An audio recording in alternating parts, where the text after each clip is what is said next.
Alam nyo guys, gusto ko lang i-share sa inyo na nakakataba ng puso na kahit papano ay nagiging effective ako para sa inyo. Sa totoo lang guys, kukunti lang talaga yung nanonood sa akin. Yung magkaroon lang ako ng 200 views tsaka 10 hearts, masayang masaya na ako nun. Obvious naman na small TikToker lang ako.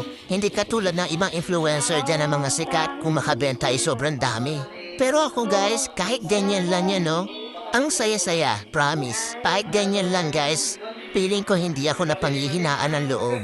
Kumbaga, tuloy-tuloy lang. Enjoy lang sa TikTok. Sana naman sa mga mahilig mag-check out dyan, sana lang ma-appreciate nyo din kami mga small TikToker na gumagawa ng mga original content. Hayaan nyo na yung mga influencer, mayayaman na yun. Yung tipong sila naka-iPhone 14, yung mga video camera nila, gaganda.